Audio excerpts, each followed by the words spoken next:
Welcome everyone to Tech Canada's Deeper Insights webinar series. I'm Brittany Fitzgerald, the Delta Coordinator here at Tech Canada, and I'm thrilled to be your host for today's session. And we have the privilege of hosting Shawn Casemore, a Tech Canada speaker, consultant, and advisor. He is the owner and founder of Casemore & Co. Incorporated, a global consulting firm, and he's worked with organizations such as NGK, Bosch, Tim Hortons, Pepsi, MNP, Bank of Montreal, and over 200 leading organizations. So today, Shawn will unveil strategies to empower your sales team, enhance resilience, and boost retention. So by joining us today, you'll learn how your team can not only survive, but thrive in this changing economy. So please remember, all of Tech Canada's Deeper Insights webinars are interactive, and we encourage you to participate in the chat, whether you're joining us live on Zoom or one of our social media channels. So if you share your questions and comments, Shawn will provide you with tailored insights. So make sure you take advantage of this opportunity. And without further ado, let's dive in and welcome Shawn Casemore. Welcome, Shawn. Thanks, Brittany. Appreciate the introduction, and good morning, good afternoon, kind of depends on where you are in the country. I want to thank you for joining me here today on what I think is a pretty important topic.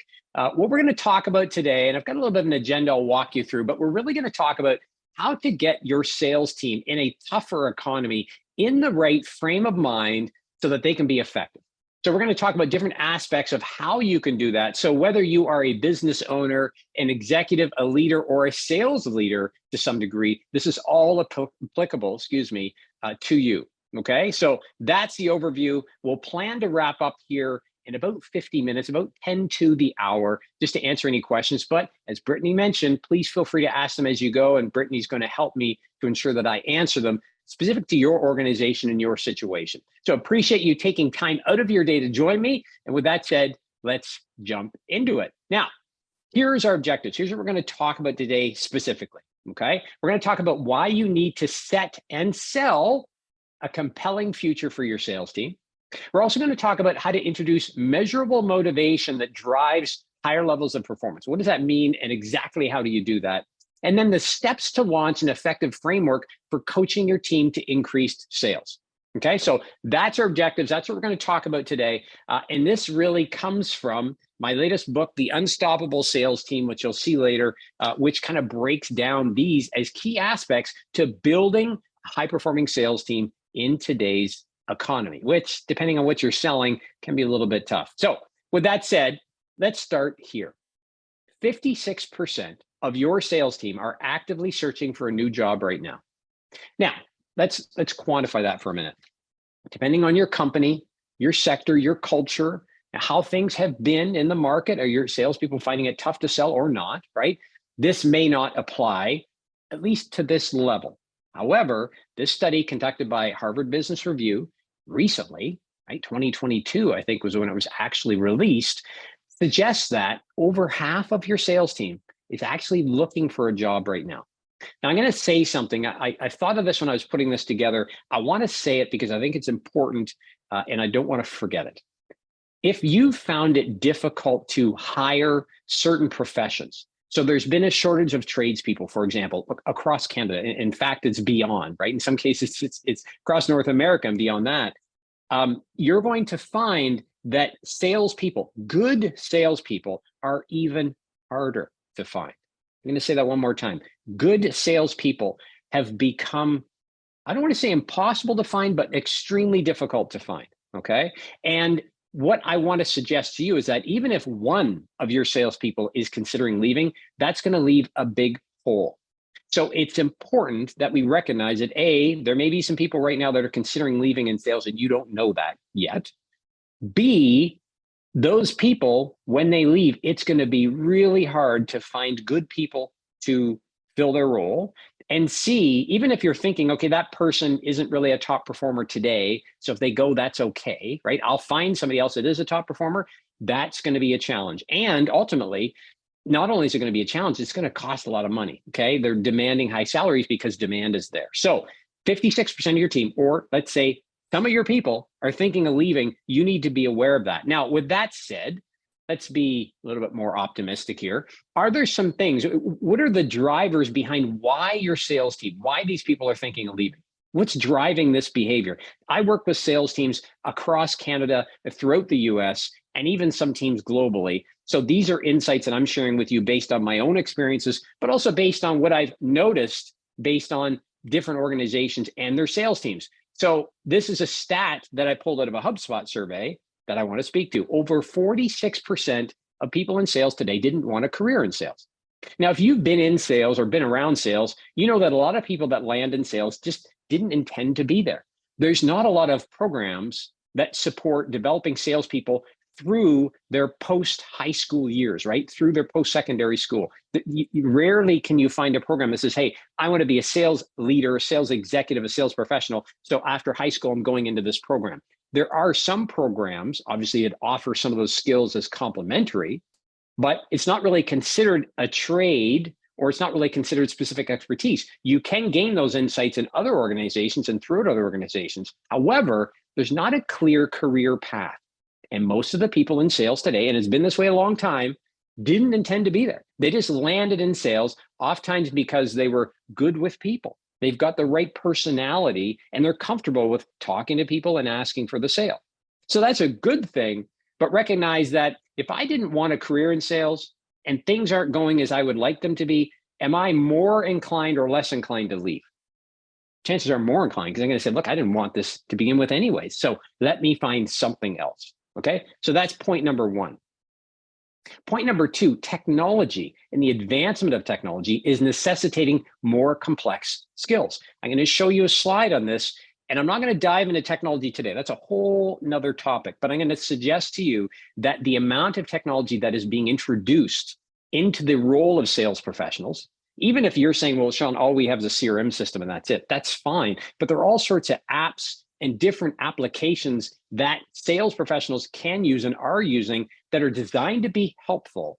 But in some cases, it's overwhelming people because, again, there's not much training, education, or knowledge behind how can I use these and how can I use these to be more effective? And in fact, which of these applications, which of this technology is most effective to use? That's actually a question many of the CEOs I speak to actually have themselves. Nearly 70% of sales professionals are self-taught. So if we've got almost half people didn't plan to be in sales, here's the other, I'd say, startling reality, right? Which is that a lot of salespeople are self-taught. Again, why? Well, they're not going through school to be in sales. They're landing in a sales career. Maybe they gained some experience early on, or they took a course somewhere to get some knowledge in sales. They liked it. They decided to stay in it. But then as they go along, they chart their own career path, right? Just based on different trainings that exist. So that can be effective, but when nobody's sitting back saying, well, here's where you're at today, and as a result, here's what you should be considering and what you should do next, that's a problem because people are just grasping at, oh, I'm having a hard time with dealing with objections. I'm going to take some training on dealing with objections, right? So a lot of people are self-taught, which ultimately means that those individuals, right, these are the drivers behind why some of these individuals are thinking of leaving. And as a result, for you, from an organizational standpoint, we really need to consider how do we create the environment that our sales teams not only perform well in, because that's what we're seeking, right? The return on that investment in their wages and bringing them on as employees, but also how do we make sure we retain them? So we want to build the performance and retain them at the same time, knowing that a lot of them didn't plan to be here. They're self-taught and there's so much technology coming at them. Some of them are very unsure of what to do next, okay? So here is, as I mentioned to you, just an oversight, a quick view on some of the technology and its influence on sales. Now, this was released by Gartner. I think it was 2021, but I could be off by 1 year, okay? But it's recent. And it talks about technology disruptions that are affecting sales through to 2027. So some of this stuff is just being developed today, but will have a significant influence on how we sell, what the sales process looks like for many companies over the next several years. Again, I'm not going to dive into these, but just to pick out a few examples, AI, I mean, if you haven't heard of AI, you've been living under a rock, but let me tell you how salespeople are using AI today, those that are using it, okay? They're actually using AI to help create content, emails, letters, social media posts, to try and create more visibility for themselves, okay? Now, that's useful, but is it a beneficial way to spend time? And is it really achieving the desired result, which is to gain attention? Not really, right? The way you gain attention, and what I discuss in my other book, The Unstoppable Sales Machine, is that we have to get the attention of our buyer if we want to stand out. If we do what all of our competitors are doing, we're not standing out. So if our competitors are posting on LinkedIn, trying to get the attention of prospective buyers, then when we use AI is just drawing all those sources on the internet and giving us the same stuff. We've got to be different. We've got to stand out. So generative AI is actually one of the developments of AI that's going to really evolve how we sell. Is it good? Is it not so good? That's a topic for another day. But I'll tell you, a lot of salespeople, a lot of sales professionals and sales leaders are sitting back saying, okay, so how will digital humans affect our ability to sell? Are there opportunities we can use this to help coach, mentor, and improve the skills of our people? Can we do some practicing here before we actually get in the room with the client? I recently saw some technology that was designed as a coaching technology. So you could select the individual you wanted to negotiate with and actually engage in a negotiation, which would give you then inputs as to what you should have said, right? Kind of gives you some overall summaries. But the problem is it was so slow that it really wasn't interactive. Okay, so there's a lot of a lot of technology coming at us. And the message here is that this is not helping the situation where our salespeople, our sales teams are already kind of on the fence about, do I stick in this job or not? Because in many cases, to be frank with you, I don't want to say it's scaring people, but it's becoming a little bit overwhelming. And people are starting to question, what should I be looking at? What should I be focusing my energy and attention on to apply and use? Because remember, they're self-taught. So you can see how the environment is evolving. And most importantly, back to my earlier point, why a lot of salespeople are on the fence about sticking around. They're actually on the fence about staying in sales altogether. The people that love sales are becoming fewer and fewer, especially as technology continues to influence how we sell. So all of this said, here's the key message. If you've read a book by Malcolm Gladwell called What Got You Here Won't Get You There, that's the message for today. How we have built, upskilled, and ultimately led our sales teams in the past has to change. Why? Because of everything we've talked about. Because the environment for salespeople is changing. Our buyers, the people we're selling to, their demands are changing. I just talked to a company about a month and a half ago, a manufacturer, and I shared with them that their website, although it looked nice, it really didn't serve the purpose of trying to help them sell. And they asked me why. So again, not to bore you with the detail, but here's what I'll tell you. Their website had a lot of technical detail about their products that they sell. Got a lot of technical specs and such. And although that's good, I said to them, okay, so who is your buyer? Who's the person that your salespeople are selling to? And they said, well, typically it's purchasing people. And I said, okay, do purchasing people have the technical knowledge and insight and demands that your website is sharing with them? And they said, well, no, the website was really built for engineers, right? It gives them the answers to their questions. I said, okay, how is the engineer interacting with purchasing? And they said, well, really, they're not. So it kind of bodes the question then, if the website is built to encourage engineers to buy, and yet engineers have nothing to do with the buy process in this situation, it's the purchasing people who are actually making the buy decision, then the website, the technology is not supporting, right, the end customer and your desire to sell. So we've got to start to look at every avenue that our buyers or potential buyers are reaching us through our salespeople, through our websites, through social media, through blogs, all of that, and start to consider, how do our buyers today want to interact with us and with our salespeople, with our sales team, and then how can we support that? That question and answering that question is what will allow you to determine your focus for making improvements, not only in your sales team, but ultimately in how you sell. Now, again, that's a bigger question to be answered, but simply ask yourself that. Where are our buyers reaching us today? Where might they want to reach us tomorrow? And how do we best support them when that happens? Okay, when you answer that question, it gives you insights into how to navigate all this change that's happening around us. And it underlies the key message here: what got you here won't get you there. So with this theme in mind, let's talk about how can we really construct that sales team, position them well so that they can be effective. And most importantly, we can retain them and help them to be effective in this tougher economy. So this was a study, it actually goes right up till 2023. It was shared by Gallup, and here's what they shared with us. US employees, and I think we could agree that generally speaking, Canada usually follows the US, those knowing what's expected of them has taken a big dip. So when we hit 2020, and we all know what happened, and we're probably tired of talking about it, what we'll note is that when we hit 2020 and even 2021, expectations were fairly clear. What we expected of our employees was fairly clear, but it took a big dip, a big dive, if you will, in 2021 and continues to remain low. In fact, it's the lowest it's been, if I look at this graph, since pre-2007. So the question becomes, if employees don't know what's expected of them, why is that? And is that important, right, relative to trying to motivate our sales teams? Well, I'm going to suggest to you that expectations are really, they can be a demotivator for your sales team. Setting expectations for a high-performing sales team, if your sales team is doing well today, can actually be a demotivator, okay? Bear with me. If you're saying, what? Just hold on. We'll talk about why that is, right? So if you set expectations, expectations are those things that you demand or expect of your sales team to achieve on a regular basis. That's expectations. But if you do that, if you share in those ways, what you can actually do is demotivate your employees. Let's talk about what you should do instead. When it comes to a sales team, most sales people, in fact, let me back up. I don't want to give away the formula here yet. Most salespeople today, right, are, if they're good in sales, they're somewhat self-driven, somewhat self-motivated, right? They landed in sales, and they either landed in sales because they wanted the ability to command their own career, set their own path, be their own boss, generate their own income, right? You fill in the gap, and that's going to depend on the person you're talking about.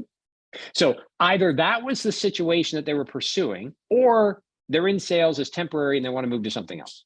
But if it's the former, if there's somebody that actually landed in sales and they like the idea of, hey, I can be my own boss, I can travel when I want to, I can grow my book of business, I can generate more income for my family, this is great. If that's the kind of people you have, which is generally what you want if their role is to develop business, then you've got to consider the fact that placing expectations on those people, it actually demotivates them.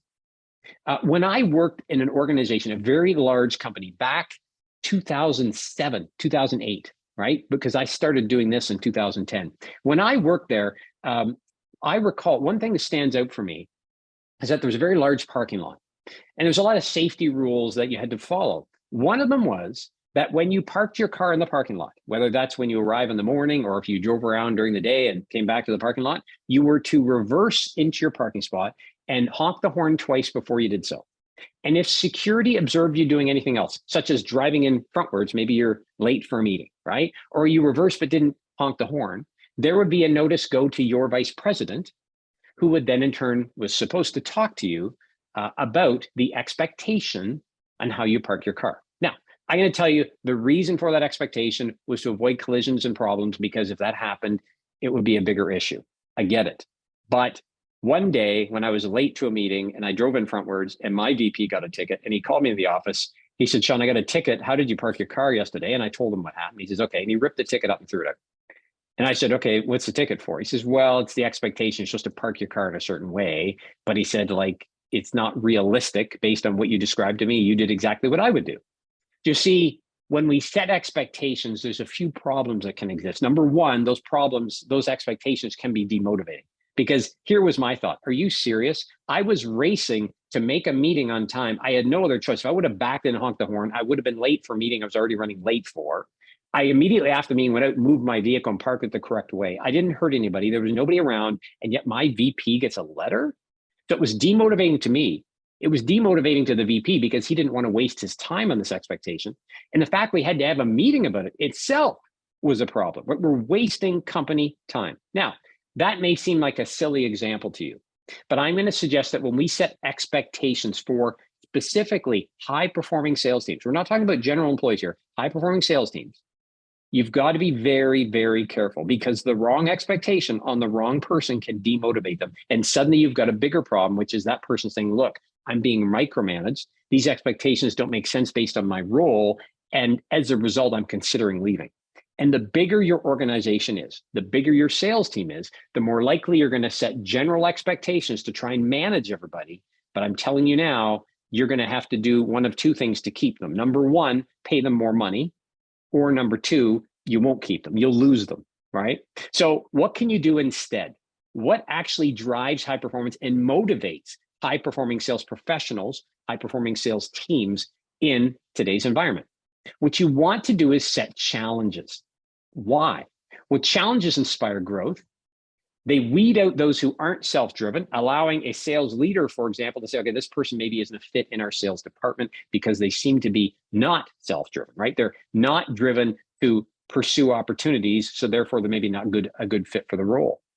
It highlights skills gaps. If people who are in sales have gaps, if you set a challenge and they aren't able to pursue that challenge, that identifies an area for you to pursue, right? To work on, to build skills upon. Go back to what we said earlier. If people are self-developing their own skills, it falls on us then as employers relative to our sales team to say, I have to develop a pathway to educate and upskill my salespeople because they're coming at me. Most of them didn't want to be here in the first place. And they're self-developing. They're picking courses when they think it makes sense to them. So you've got to develop that pathway for them. So when we set challenges, it inspires growth, right? People are pursuing those challenges. It weeds out those who aren't self-driven. It highlights any skills gaps, and it encourages the application of skills and collaboration within the team, right? When you give sales teams challenges, they typically rise to those challenges. And that is the end result that we're seeking. Now, what's an example of an expectation that you could set? Well, one of the expectations might be that, sorry, not an expectation, excuse me, a challenge. One of the challenges that you can actually set is relative to sales challenges, right? And it doesn't have to be revenue-based. It can be examples such as who's going to be the first person to close a deal this week? Who's going to be the first person to close a deal today? Who's going to be the first person to connect with a new prospect and set up a meeting today? You simply take the pipeline of activities that your salespeople pursue and you identify potential challenges that you can set along the way for the group. Now, if you do this, if you've got maybe 100 salespeople, or let's say 20 salespeople, it starts to get difficult. So you might want to break the salespeople into group based on skills and ability, or based on products or selling. But setting challenges is key. I had one organization, I did some work with their sales team. I did some training on site actually for them. And one of the things I noticed when I toured around the sales department is there was this old bell hanging on the side of a desk, an old gold bell with like a little, I don't know what you call that thing, the dinger, I guess, in the bell. And I said to the sales manager, I said, well, what's this here for? He says, oh, well, the previous sales VP put this in. He wanted us to ring the bell when somebody closed a deal. And I said, oh, okay, so do you use it today? He said, no, I don't use it anymore. And I said, well, why not? He said, oh, it's disruptive. So then I started talking to different salespeople and I said, hey, have you ever used the bell? You know what the predominant response was? Yeah, I miss using the bell. The sales manager told me not to use it. I used to enjoy using it. And they said people in the office would hear that and everybody get excited. I get some positive feedback. We don't do that anymore. Why? Sales manager said, don't do it. So setting challenges in most cases for real salespeople is actually motivating. And you can use that as a way to identify how to develop your people and to chart that path for the development, which starts to solve some of the earlier challenges that we identified. So be careful the expectations you set. Instead, see if you can focus on setting challenges that will ultimately ensure that your people, your sales team, right, are able to grow and develop. And when that's the kind of environment that they're in, what ends up happening is those salespeople are motivated to stick around. And they're pursuing challenges, which suggests growth. A lot of the sales team that I interact with, there aren't a lot of challenges set. There's just basic expectations and measures, which we're going to talk about next, which really don't motivate them to do much other than just show up. In some cases, they don't even do that. So we've got to look at creating the environment that not only helps our salespeople perform, but it instills that desire to perform, and it charts the pathway to improve performance. So here's my question for you. And what I did is I tried to make this interactive. Okay, so I've got a question for you. I'd like you to take a minute now to write some notes for yourself. But if you want to share in chat, I'm going to open up the chat and I'll read your responses. So here's my question to you. What compelling challenges can you set for your sales team that encourage higher performance? I've given you some examples, some situations that you could use. Think about your sales team. What's one thing that you could challenge them with that you think would move them to higher levels of performance? Okay, so I've got the chat module up. I'd ask somebody to note in the chat, and there's some responses here that I'm probably going to see that you aren't, because I've got the master list, I think, ultimately. So just wait to see. We have something coming in right now. Okay, so Ed says he set up challenges for how many meetings his sales team can get in a week. So that's great, right? Simple challenge, easy to measure. So Ed, does you find that that challenge actually enables your team, right, to do more, right? Does it inspire them to progress? And we've got another one here. Susan says she actually sets challenges relative to revenue close. So that's a pretty common one here. A lot of companies use challenges relative to revenue close. I'll give you an example of that in a minute. So the goal here in this conversation is to get you to start to think about what are those challenges that you could set for your team that actually inspires not only higher levels of performance, but actually helps chart the path to developing the team. You see, the studies also show, as you will know, when sales teams actually are invested in, right? So their employer is identifying training and opportunities for them, and they're not charting a path, it actually creates some retention. And those people tend to be more invested in that training because they've been approached with what the pathway is to development versus just picking it on their own.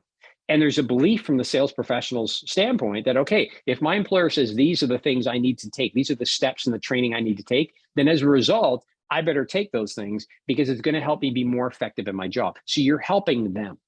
So charting that path is key. All right.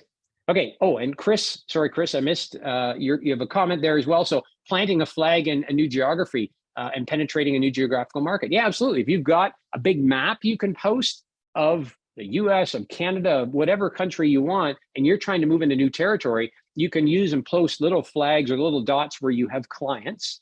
That will help you identify where clusters are, but then where are the territories where you know there's opportunities that aren't there. Put a flag, put a marker, put a circle, and challenge the team. First one to get a new account here gets X.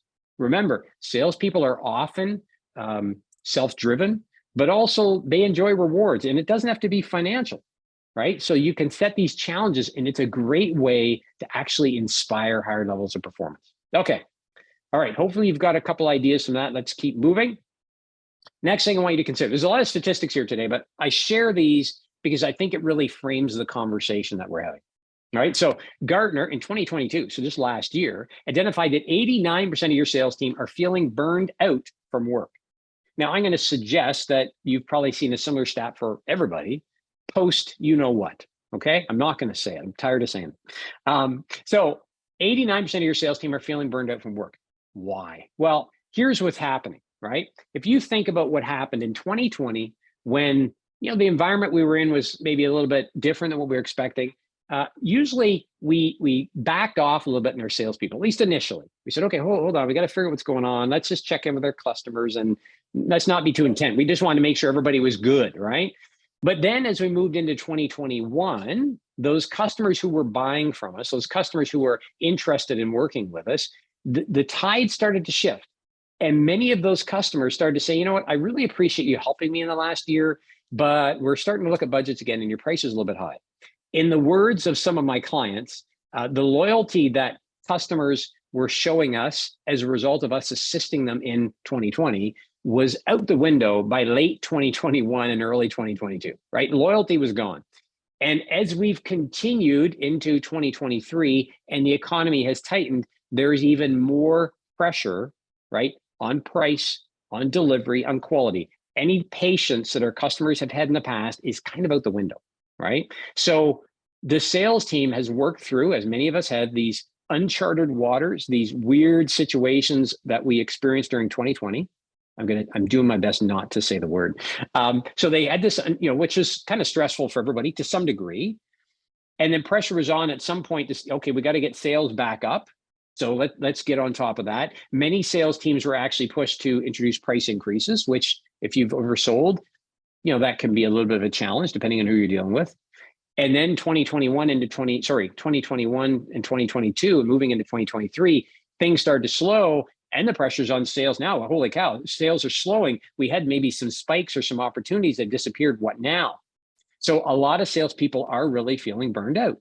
Now, I'll tell you one client that I have, they had some of their team actually wanted to work from home. They're working in an office. They wanted to have a little bit of a hybrid work schedule. And at the time, the general manager said, no, I don't think that's appropriate. I want you in the office. But I said to him, you know what? If this is something that they're going to appreciate, well, I mean, why wouldn't you give it a try? If they're less productive or if it's creating obstacles within the organization, then okay, maybe you don't do that. But it's worth a try because they're asking for it. And if they're asking for it, we can't assume they're doing it just for the sake of asking. It could be that they're feeling burned out, that they're feeling like they need a little bit of downtime, okay? So this may be different for each of your companies, but I want you to keep in mind that this is a statistic, this is real, and I can tell you from experience, yeah, a lot of salespeople are feeling burned out. I've seen a lot of salespeople leave their career in the last year, more so than I have in the past, because they're just feeling the pressure is nonstop. It's been nonstop for years, and they don't want it anymore, right? So what can you do in that environment? Well, here's the first thing I want you to do. I want you to consider for a moment your sales team, whether it's 2 people, 20 people, 200 people, it doesn't matter. And here's what I want you to consider. When you set performance measures, so these are different than challenges, different than expectations, right? It's a clear performance measure. Thou shalt achieve this. Thou shalt do that, right? Here's the things that I want you to achieve over this period of time. When you combine that with skills and capability, you end up identifying really where your team, or at least the individuals on your team, land. So for example, if you give me performance measures that are irrelevant, they don't make any sense to me, I don't get it, such as maybe I'm new to the role and you set a target that is exactly the same for me as somebody who's been in the role for some time. If you do that, that performance measure is not relevant to me likely. I might appreciate the challenge, but at some point I'm probably going to feel a little bit frustrated. And if in addition to that, I don't have the skills and capability to sell, you haven't trained me in anything, I've maybe landed in this position, I don't know how to sell, I'm going to end up being administrative support. I'm not going to do a lot of selling. I'll probably just deal with whatever falls in my lap. And I'm definitely not going to be out prospecting. Why? Because I don't have the skills. And even if I did have the skills, I don't feel like the performance measures set for me are relevant to me and my situation. And see, that's how salespeople think. They're thinking about themselves, their own priorities, not the company's, right? Companies come second. Now, on the other hand, if you give me some relevant performance measures, you say, okay, you're new. I expect you to close 2 this month rather than 10 widgets whenever you're up to speed. Great. But if I still don't have the skills and capability to achieve that, I don't know how to sell or at least sell your product or service, then I'm going to be demotivated. It's going to be pretty clear. I'm going to say, well, I'm trying to hit these things. I don't know how to do it. I can't get any training. I can't get feedback. I'm just going to leave, right? Demotivated. We'll see what happens. Now, along the bottom, if I have the skills and capability to sell, I know how to sell your product or service. Okay, I've done this before. Maybe I worked at a competitor, heaven forbid, right? But again, you give me performance measures that are irrelevant. So I've got the skills and capability, but I've never actually sold for your company. And now I'm going to be working in a new country, maybe new region, new, as Chris said, a new geographical region, which means there's going to be nuances around the social environment I need to be aware of. And you set performance measures that are irrelevant. They're not achievable. They're unrealistic based on my expectation. Then ultimately I'm going to be a bad influence on others because I'm going to be negative. I'm going to be down on your company, down on the sales leader and whoever set those measures, right? Which is a poison that we don't want within the organization because that poison ends up affecting other people and suddenly our sales team is looking to leave. Where do we want to be? Actually, I have a look at these. Spare no expense in graphics, folks. Really the place we want to be is the upper right. We want to set performance measures that are relevant to the person. So relevant to the team, yes, but also relevant to the person on the team. And we also want to make sure we're giving them the skills and capability to sell. Those 2 ingredients are what will get your sales team from where they are today to where you want them to be. Now, you might be saying, okay, Shawn, I think our performance measures are relevant. Let me give you an example of this. Back in my early 20s, my first official sales job was selling cars. That's right, folks, I sold used cars. So with that being my experience in the past, here's what I noted. So it was early on, it was about month 2. I hadn't sold a car yet. It's getting a little bit nervous. There was 2 senior people selling cars, it seemed like every day. There was one other junior person similar to myself, been there, hired around the same time. He sold 1 car. So I started to get nervous. And about 6, 7 weeks in, I said to the sales manager, like, I haven't sold a car yet. I'm working on it. I'm doing some VCR tapes. That shows you how long ago this was, folks. And trying to train myself. I'm getting some feedback when I asked for it. It wasn't really a proactive environment, but nonetheless, and we'll talk more about that, by the way. I'm kind of worried. Like, am I going to get to keep my job? When do you want me to sell a car by? So he says, come here for a second. So he walks me back in his office and he closes the door. And on the back of the door was this picture, right? Almost like a whiteboard idea, right? The paper that you write on with a marker, flip chart paper, call it what you will. And here's everybody's name listed from seniority on down. I'm at the bottom, of course, right? And then beside everybody's name was 12 cars, 12 little outlines of cars. And they were colored in depending on how many cars you sold. And every month you put a new piece of paper up. So next to my name was 12 cars. And next to Don's name, who was the guy who'd been there 10 years, who everybody that came on the parking lot knew Don. And the rule was, if that person knows you as a sales professional, you get that lead, right? That comes to you. New people like me, you got to find your own, okay? And Don been there for 10 years and knew everybody. He had 12 cars. So first off, I said, well, what's the goal? 12 cars? He said, well, no, the goal is 10 cars. But if you get to 12, you get a bonus over 10. So between 10 and 12, there's a bonus. I said, okay, what if I get to 8? He said, you sell 8. You get the commission for 8. I said, well, if I get to 14, he said, we'll talk about it. But here was the problem. I remember looking at that door and I can still picture it. And I said, well, the problem is, why has Dan got 12 and I've got 12? I've been here 6 weeks. Dan's been here 10 years. So I asked him, am I expected to sell 10 to 12 cars just like Don did? And he said, yeah, absolutely. I said, well, by when? He says, well, as soon as possible. So let me ask you, is that performance measure, cars sold, was that relevant to me as a new team member? No, it was not. And in fact, it became a demotivator. Now, I ended up leaving that job. It was for other reasons that compiled, which is usually what happens. But I still remember that moment where like, this doesn't make any sense at all. So you've got to ensure that your performance measures are relevant. And relevant doesn't necessarily mean they apply to sales. I'm sure you already have measures that apply to your sales team. But are they relevant to the people on the team? Because it's that coupled with the right skills and capability that you give them on that pathway to development that will ensure that your team not only performs well, but sticks around. Okay? All right. So let's then dive into this a little bit more when it comes to performance measures that matter. There's 5 rules I want you to consider. First off, you want to consider leading and lagging measures. Now, in my book, I describe those individually, what that means, but think about it this way. There are some measures that are lagging. They're after the fact, and there's some that are leading. So sales made is a lagging measure. Revenue generated is a lagging measure. Prospects contacted, meetings set up, that's a leading measure. Now you can look at some of these at both levels, but you've got to identify performance measures that attack both the leading and lagging, because the leading drives behavior, the lagging confirms that behavior and any gaps relative to skills, et cetera, right? We want to make sure that the measures that are set are collaborative, meaning you may have some standard measures you want to apply or give to your sales team or your sales professionals that work for you in sales, but you've got to have a conversation with them to ensure that they are relevant. You can't just say, well, here they are. Or I took the 12 cars and I cut it down to 8. Here you go. It should be, well, hey, you're new, and new people typically sell 3 cars in the first 2 months. I was going to set your performance measure at 3 cars for 2 months. Does that seem realistic to you?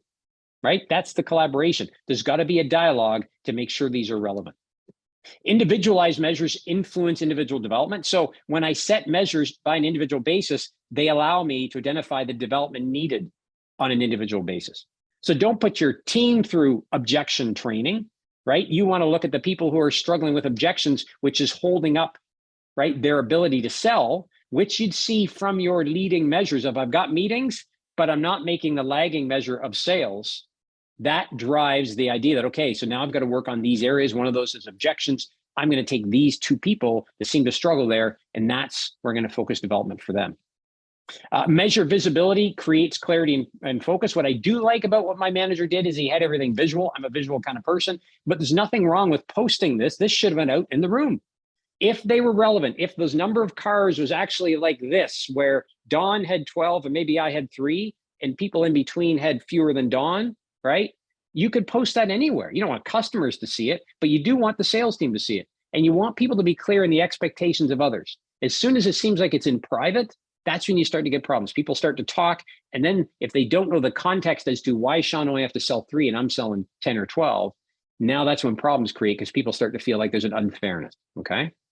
And then last but not least, align the measures to ensure ongoing relevance, meaning that your measures, sorry, that's agile, not align. Agile measures to ensure ongoing relevance, meaning that you need to be willing to change measures.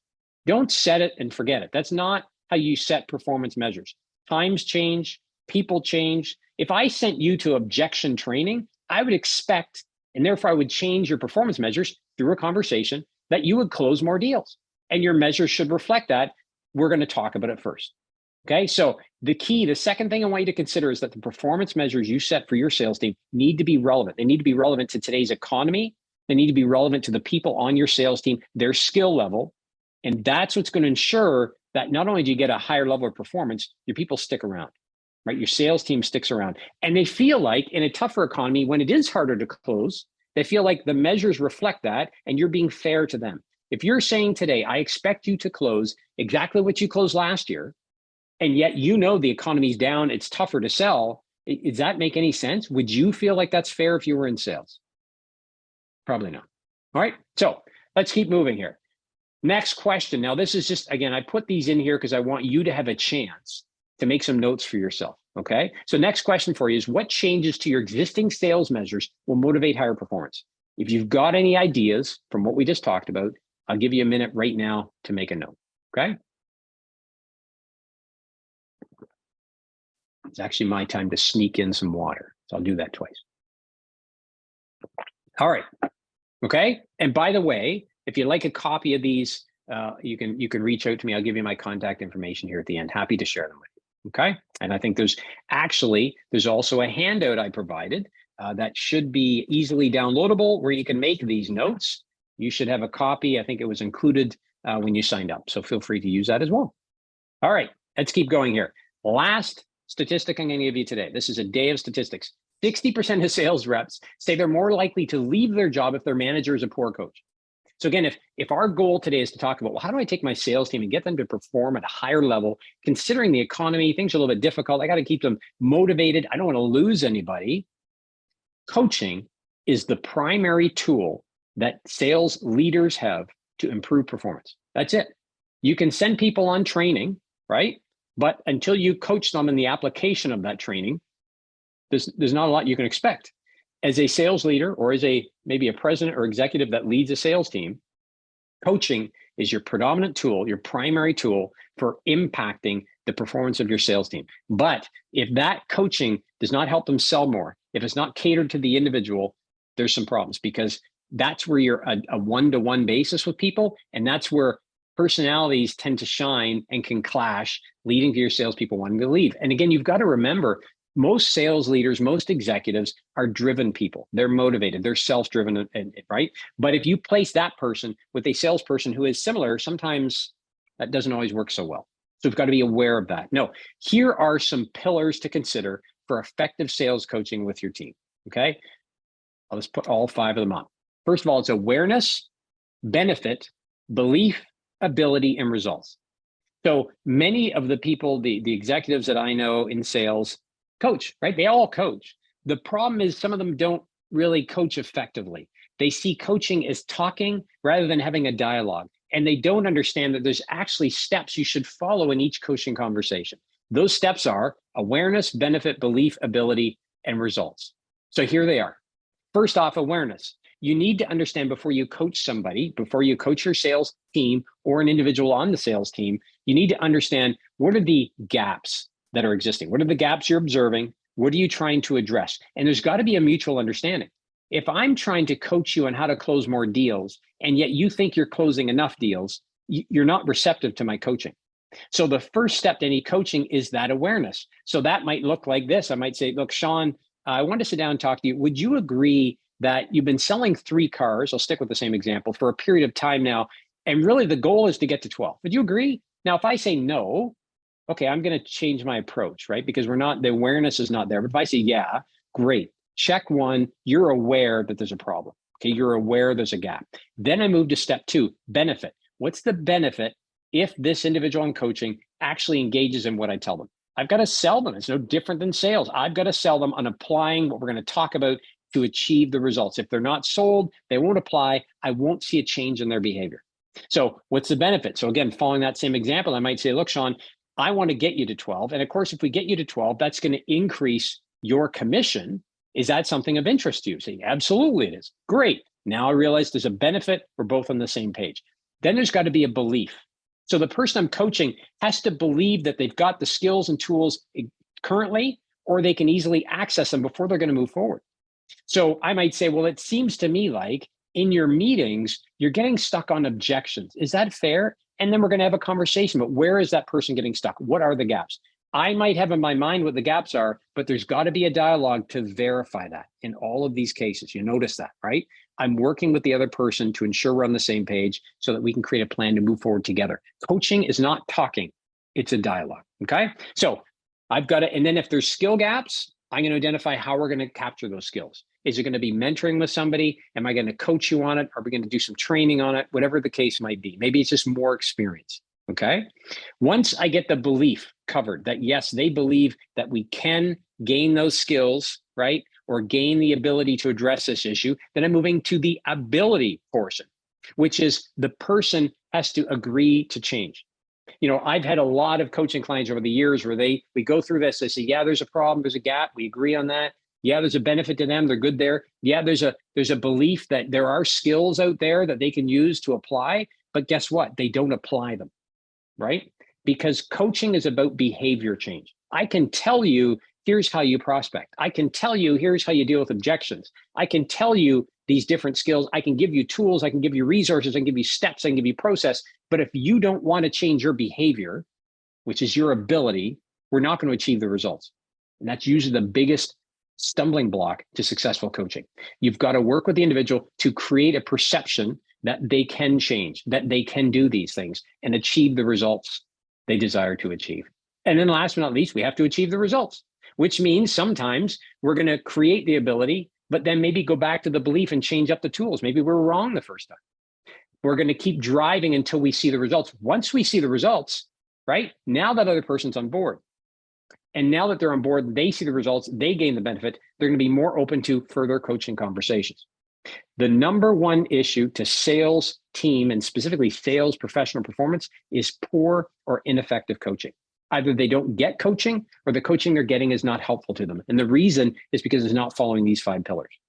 If you do nothing else from today's conversation, if you say, Shawn, I set some challenges, they're fine. Shawn, our performance measures are good. You know, we individualize them right down the person, no need to change. Then I would challenge you to look at how you, or maybe it's how your sales leader coaches, monitor them, right? Sit in on a coaching session, monitor that and identify the gaps based on these pillars.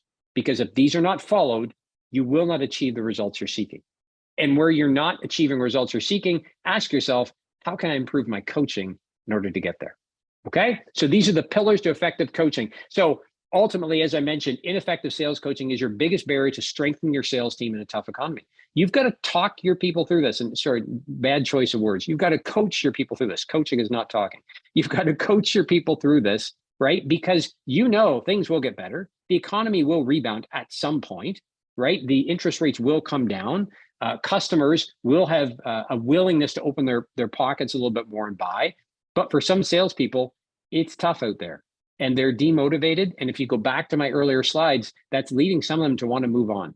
And if they leave you, that's a problem. You're better to invest in these kind of changes and improvements to see the results, because that will not only improve their ability to sell, which you benefit from, it'll also ensure they stick around because they see you investing in them.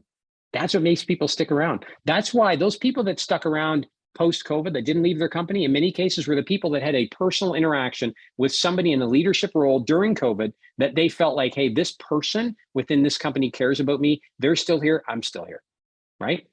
Lee Branham, I think is the name. She wrote a great book many years ago called The 7 Reasons Why Employees Leave. Top reason is because they didn't like their manager. And I don't know about you, if you've ever left a job, did you tell your manager you didn't like them? Maybe, probably not. So something to be aware of. So remember the theme from the conversation today. What got you here, how you've built, upskilled, led, and supported your sales team has to change because the selling environment has changed. Our buyers are evolving faster than ever before. Their demands, their expectations, their access to information, all that is evolving and shifting very quickly. There is a lot of technology coming into play that nobody's really 100% sure how to use yet, myself included. I mean, Sometimes technology is, sometimes it's a blessing, sometimes it's not. So all of this can be very overwhelming to people in sales who, in many cases, just kind of ended up in sales. And they're there because they like talking to people, right? So you've got to recognize this. And now is the time to start to jump in and make these changes. Make sure, ultimately, that you've set some challenges, not just expectations, to challenge them to grow and to set a path for growth, right? For individual development. You want to use performance measures that are meaningful and matter to the individuals that are being measured. Don't just set rules for everybody, or performance measures for everybody. Make sure you individualize them. And then apply effective sales coaching, ultimately to influence the behaviors you're seeking to help the sales team get through these difficult times, because they are a challenge for everybody. Now, some sectors, you may be in a sector today that is not struggling so much. That's great. Chances are when the economy picks up, you may find that changes. But many companies, many organizations are finding it tougher out there. And as a result, we've got to focus on our sales team. They're the ones in the front lines. They're the ones that can get us through this. Our time and energy has to be put there. Now, just briefly, as I mentioned, this is all from my newest book, The Unstoppable Sales Team.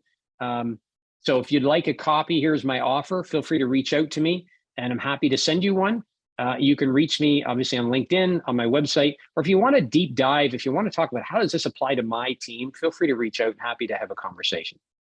So with that, recognizing our time, I'm going to turn it back over to Brittany for Q&A. Well, thank you, Shawn. What a fantastic webinar, especially the stat at the beginning that 56% of your sales team is looking for a job right now, and other great insights to set goals that are also relevant to today's economy and specific to each member of the team. We do have a couple of questions. The first question is there a specific skill leaders should prioritize in developing their teams to prepare them for emerging buying behaviors and norms? Yeah, I think it's good. And it does depend on the sector. But for example, if you think about manufacturing, for example, how manufacturing is changing, it's very much a sector where a lot of people still met with others face to face, traveled around their territory, had meetings, dropped in. And of course, we all know that's a little bit of a challenge today. Not every company is allowing you to drop in. Those techniques still work. Those strategies still work. But you've got to consider where clients or customers today, manufacturing customers as the example, are not allowing people to drop in. What is a strategy that you could assist your team with in that environment? Because what they're doing is saying, well, I would normally drop by ABC company. They don't allow visitors anymore. I've sent 362 emails to my buyer. They're not responding. I've left a couple of messages. I tried LinkedIn. I'm getting nowhere. Now what? And that's when you have to say, okay, how else can we reach these people? And I mean, just ideas. I mean, I'm a big fan of direct mail. That's a way to reach people. Put something in courier, a letter, a sample, a video, a testimonial, anything, and get it to the person to get their attention. Because as I mentioned at the start, you've got to stand out. You can also run lunch and learns, presentations, client appreciation days, all these different ways to draw people to you. Because if you can't reach them, you've got to create something that's valuable enough that they're going to want to participate. Referrals, obviously, is another one. So if there's one skill right now, it's really, and it's not even, I guess it's a skill, but it's to hone in on the individuals within the team and really try and help them understand what their barriers are and help them through them. So I guess that would be you could say that's a leadership skill, but I know a lot of leaders don't look at this on an individual level. They look more at the team, they look at the stats from the team, and that's what really drives them versus spending time with the individuals and saying, let's talk about where you're struggling. Let's talk about strategies to overcome that. That's how you get your team to be a little bit more creative, to think outside the box and really not get stuck in a funk, which can happen when, hey, I'm trying to reach people and I can't drop by to see them anymore. Got it. Thank you. Another question that we received on LinkedIn, what do you think is the most common mistakes leaders often overlook when it comes to designing effective compensation structures? So again, here's my caveat is it depends on the industry, depends on the sector. I am a huge fan of performance-based compensation in many cases, and probably in most cases. But you've got to realize that the base salary, the base that we've considered in the past. So, and I'll give you a specific example. In the past, a lot of times you'd say a base is 60 grand. I want to give you enough commissions to get to 100. And then, whatever happened in 2020 happened, salaries all bump up. So now people are saying, I'm going to increase your base to 80 and maybe you can reach 120. That's fine generally, but you want to tie their compensation to giving them a reasonable base. And most people, 80 grand is not enough to live off. And I know I'm going to get hate mail for that, but it's very difficult. So if you're going to give them a base of 80 and they're in sales and you expect them to be a fairly senior salesperson, you've got to easily show them how to get to 150 with commission. And I think the key word is easy. Don't set it and say this is possible, because Bobby, that's been doing this for 15 years, hits this every year. And now Shawn's new. You want to look at this and say, okay, if I'm going to give you 80, that's probably just enough to get by. I mean, if you get an apartment downtown Toronto, you're not doing it at 80 a year. Sorry, at least you won't have a car. But then I want to say, okay, I want to be able to get you to 150 because that's what a lot of sales professionals have been around a while. That's the number in their head, if not higher. So I've got to make sure you can reasonably achieve that extra 50, 70 grand to get you to 150. And if it's not achievable, if I can't prove it or you disbelieve it, I've got to create a different pathway. So I'm very much a fan also of looking at performance annually and saying, what did you do last year? What did you achieve? Do we need to make adjustments? Are you getting to where you need to be? Because let's be honest, I don't care what you're making. If you're selling and you're going to make 500,000, but I'm getting the sales I want, all the more power to you. And that's what brings a lot of people into sales in the first place. We've got to realize that compensation and the ability to drive that compensation is a motivator for many, not all, but many salespeople. Great, thank you. And one more question. Are there any performance measures specifically that you could chat about for the construction industry? Yeah, I think when you look at construction, so it's a little bit obviously of a different environment than, let's say, manufacturing, but construction typically would work with clients who could be either public sector clients or large corporations. Now, if you're a small construction company in a small town, that's a little bit different, but let's use the first example that you're working with larger companies. And what can often happen is the duration of the sale as a result of those factors is very long. So it might take me a year, maybe more in some cases, to actually get the meeting, and then another year or more, right, to get to an opportunity. So what you've got to consider is, how do I compensate and keep my salespeople motivated in that environment where that duration of the sale is so much longer? If I'm selling insurance, I mean, it's a matter of I call you, you want it or you don't. And if you don't, I nurture you and I follow up with you. And if you do, I sell it. That's not construction, especially in an environment where you're selling to bigger companies or public corporations. So you've got to figure into that earlier question on compensation. What kind of compensation do I want to provide that keeps people motivated and focused in that longer term, where they're maybe not making sales, but they still have to live, and I want to retain them? You've also got to consider then the measures that drive continued performance. Don't rest on your laurels and believe that, well, if that one big opportunity hits, I'm set for the year. We want to continue to encourage people to find new opportunities, recognizing how long that lead time is. So how can you set measures that encourage ongoing outreach and activity to build new accounts and new opportunities? I find in construction sometimes that salespeople aren't as eager as they might be in other sectors because of the long duration. They say, well, I'm just waiting on this to hit. I've got 2 on the go. That's enough for me. But is it? Because you're balancing, obviously, capacity. If we get all these, it's a problem, but chances of that happening are slim to nil. So that's a long-winded answer to your short question. No, well, thank you. It's always good advice to remember that each sector is so different, and to make sure your sales teams are tailoring their insights to that. So want to thank you today, Shawn, for this wonderful webinar, and for your tailored insights for not only our TEC members, but the viewers. So want to let everyone know that the handout has been dropped in the chat, so please feel free to download that. And this webinar has been recorded. So please feel free to visit our website or our YouTube series in the following week to see this recording. And we want to wish everyone a wonderful day. Thank you, Shawn. Thanks, Brittany. Thanks, everybody.